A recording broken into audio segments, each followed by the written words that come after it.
Fiabe per bambini presenta Racconti di Natale, le storie da ascoltare tutti insieme intorno all'albero.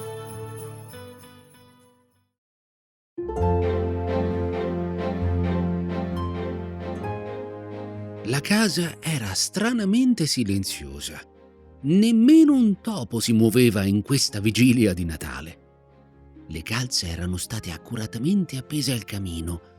Tutto era stato preparato per l'arrivo di Babbo Natale.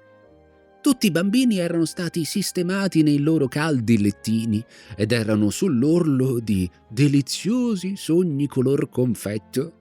Il fazzoletto della madre era stato accuratamente legato attorno alla sua testa e il padre aveva invece il berretto. Tutti si prepararono per andare a letto nella fredda, ma che dico fredda, freddissima vigilia di Natale. Poi, improvvisamente, un forte rumore svegliò il padre. Balzò fuori dal letto, correndo a tutta velocità verso le finestre, tirò via la tenda, spalancò le finestre per vedere quale rumore lo avesse svegliato. La luna era alta, risplendeva intensamente e faceva risplendere tutto. Meravigliato, il padre abbassò lo sguardo. I suoi occhi vagarono alla ricerca della causa del rumore. Non ci poteva credere.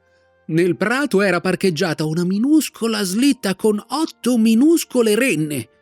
E poi vide un piccolo autista che sembrava piuttosto vecchio, paffuto e vivace. In quel momento il padre capì che si trattava di Babbo Natale, che era venuto a trovarli. Ah, com'era felice! Il piccolo guidatore fischiava e gridava i nomi delle renne. Dasher, Dancer, Prancer e Vixen, chiamava. Dai forza, Cometa, Cupido, Donner e Blitzen, fischiava. Corri via, corri! E tirava loro le redini, così da impartire i comandi. Sui tetti delle case la carrozza volava via come foglie secche che volano all'impazzata prima di un uragano. Poi il padre sentì gli zoccoli della renna sul tetto. Sì, erano proprio sopra il tetto della loro casa. Sentì Babbo Natale scivolare giù per il camino con una corda. Indossava pellicce dalla testa ai piedi, che erano sporche di cenere e fuliggine. Sorrise con gli occhi scintillanti, portando una borsa di giocattoli gettata con noncuranza sulle sue spalle. Le sue guance erano rosee e il naso era come una piccola ciliegia. Aveva una faccia larga e una pancia, devo dir la verità, rotonda, che sussultava quando rideva allegramente. Una minuscola pipa era infilata tra le sue labbra e fili di fumo si alzavano come una ghirlanda intorno al suo viso.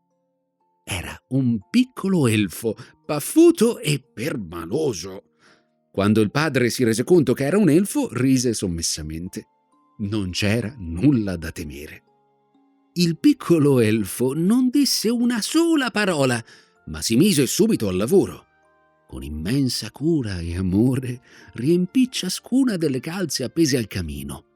Voltandosi rapidamente, quando ebbe finito, scivolò di nuovo nel camino.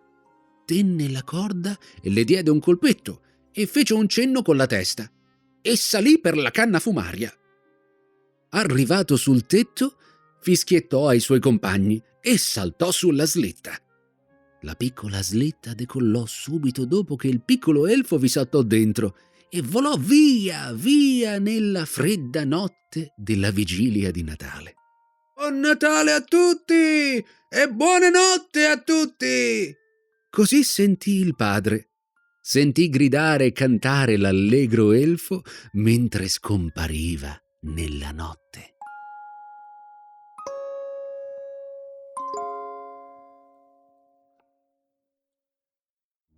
Ti è piaciuta la storia? Se vuoi, ascoltane un'altra insieme a noi.